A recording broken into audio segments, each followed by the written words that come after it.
Autre chose aussi qui m'a été posée comme question, c'était la question des prophéties non accomplies. Et si j'aimerais dire à la RDC, cette nation ne vivra que la malédiction si on peut être capable d'insulter des hommes comme les apôtres Roland Dallot dans ce pays. C'est une malédiction pour une nation comme la nôtre. Nous sommes une génération, nous tous ici, la mienne en particulier, nous avons tous été impactés par le ministère de cet homme depuis qu'il était à la borne. Et chacun de nous, j'aimerais peut-être si je cite les noms, nous tous là de ma génération, avons eu au minimum une prophétie de cet homme qui s'est accompli. Mais Dieu a dit au prophète, l'Éternel, dit à Ézéchias, il va mourir. Ézéchias entend la parole de l'Éternel par le prophète de l'Éternel.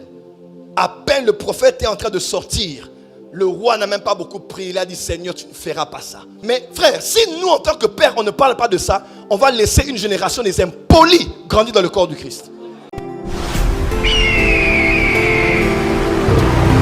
Une chose aussi qui m'a été posée comme question, c'était la question des prophéties non accomplies.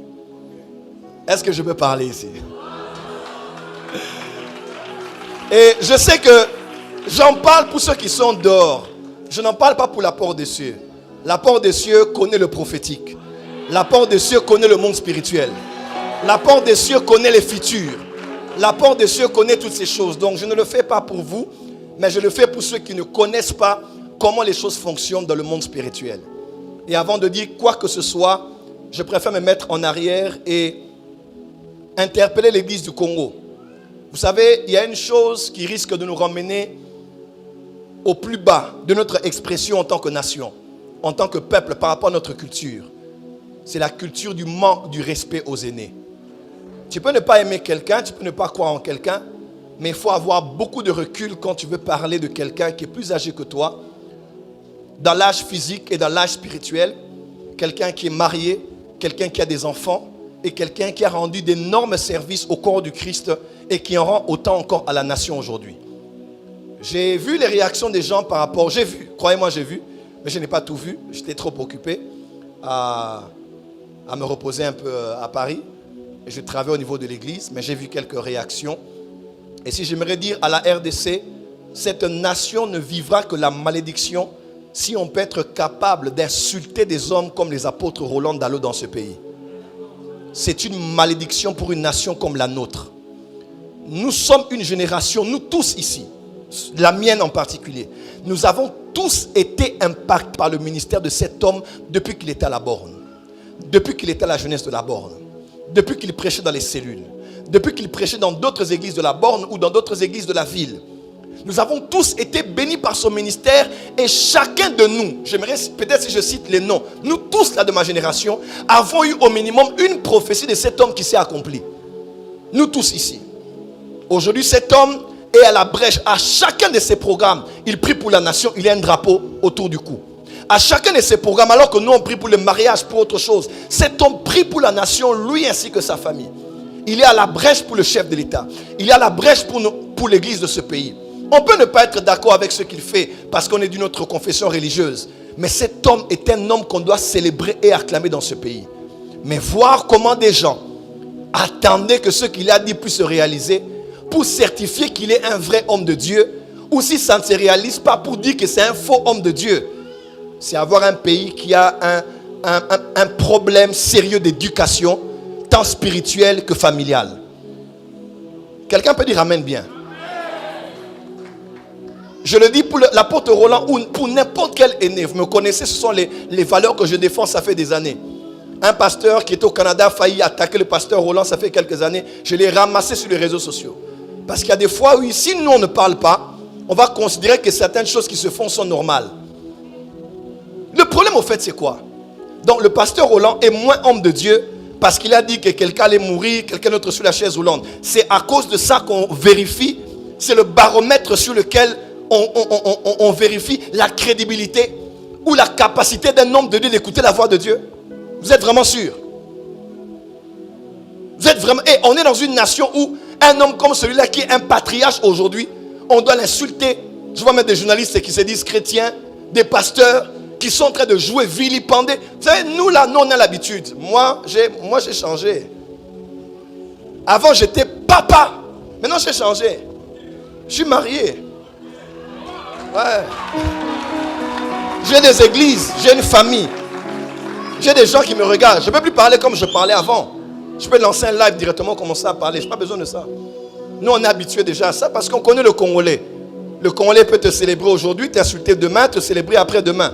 Donc c'est normal, on connaît un peu comment la culture congolaise médiocre est. Mais ça nous écœure aujourd'hui que de voir que nous sommes des fils nés du ministère ou impactés du ministère de cet homme, de voir qu'il soit autant insulté. Vous devez déjà savoir ceci. Lorsque un homme de Dieu prophétise quelque chose qui n'arrive pas, ça ne fait pas de lui forcément un faux prophète. Le concept de faux prophète n'est pas lié à quelqu'un qui dit quelque chose qui n'arrive pas. C'est faux. Nostradamus a dit des choses qui se sont accomplies. Est-il un vrai prophète? Le dessin animé, les Simpsons, disent dans leur dessin animé des choses qui arrivent. Est-ce que ce sont des prophètes? Les Mandona, les chefs coutumiers même peuvent prédire l'avenir sur ton fils et ta fille. Est-ce que ça fait d'eux des prophètes? Une prophétie qui s'accomplit ou ne s'accomplit pas n'est pas le baromètre sur lequel on identifie d'abord quelqu'un s'il est un vrai prophète. Un vrai prophète est d'abord connu par l'authenticité de son appel, par l'authenticité de son enseignement, comment?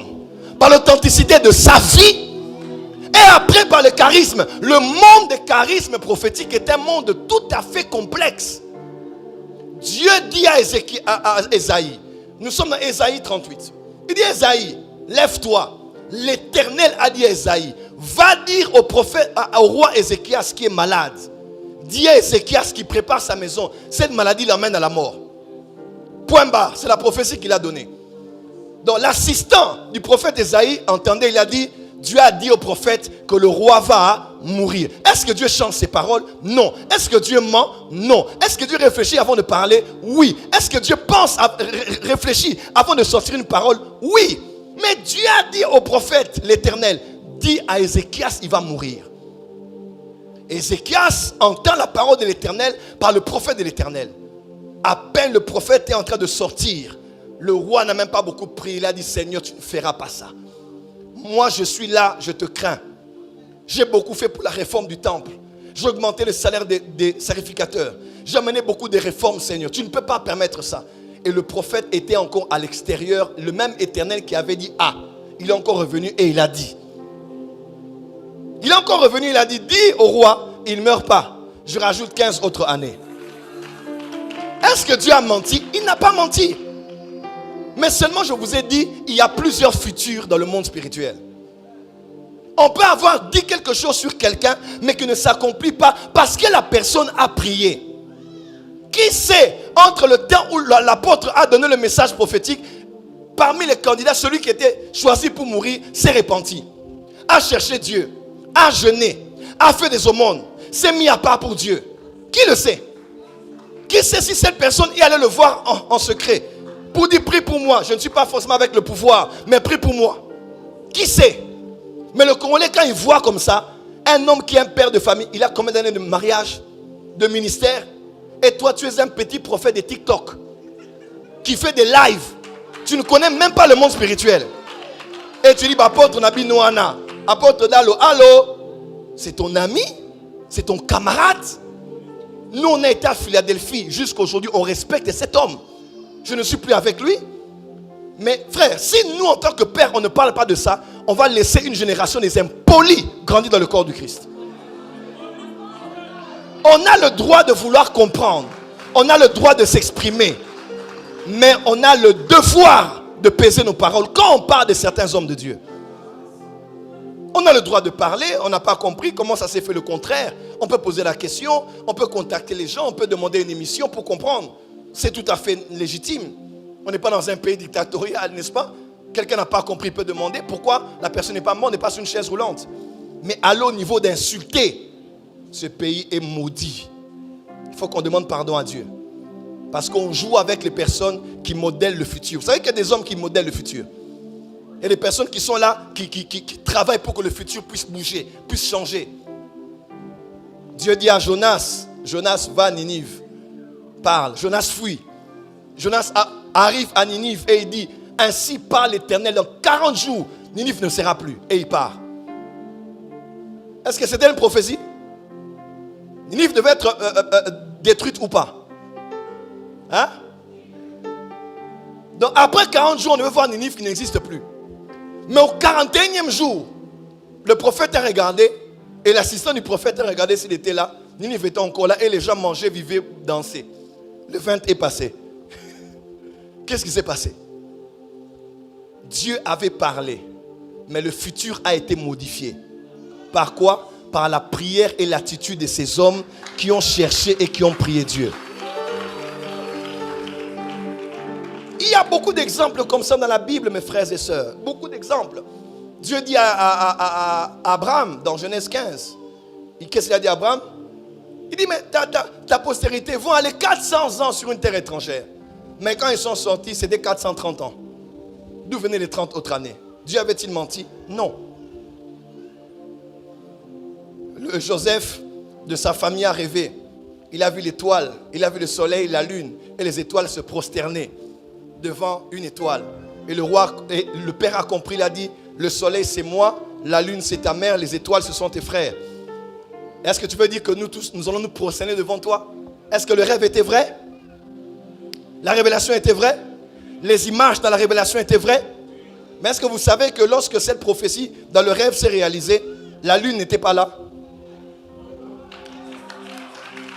Le soleil était là, le soleil était là, les étoiles étaient là, mais la lune, Rachel, était déjà morte lorsqu'elle mettait au monde Benjamin. En d'autres termes, quand vous ne comprenez pas le prophétique, posez des questions, on va vous expliquer. Parce que le monde spirituel, j'étais chez le prophète Joe Grace, quand j'ai parlé à un prophète qui est du Dieu, j'ai dit, mais dans le monde spirituel, il y a beaucoup de futurs. Retenez mes paroles, il y a beaucoup de futurs, mais le futur prééminent, c'est ce que je vois arriver. Quelqu'un peut dire amen? Il y a beaucoup d'autres exemples dans la Bible. Dieu a dit à Jérémie, ils vont sortir après 70 ans, n'est-ce pas? 70 ans, ils vont sortir de captivité. Mais quand Daniel a lu dans les prophéties de Jérémie, et il a vu clairement qu'il devait s'écouler 70 ans, ce n'était pas encore la 70e année. Les historiens disent que c'était à 60 ans à peu près. Quand il a prié la délivrance, donc ils sont sortis de Babylone avant 70 ans. Dieu avait dit 70 ans, mais ils sont sortis avant. Parce que quelqu'un avait compris très tôt que les choses devaient changer. Dieu n'a pas avancé son temps. Il n'est pas allé au-delà de son temps, mais il est allé avant même son temps. Et ils sont sortis de Babylone. Alléluia.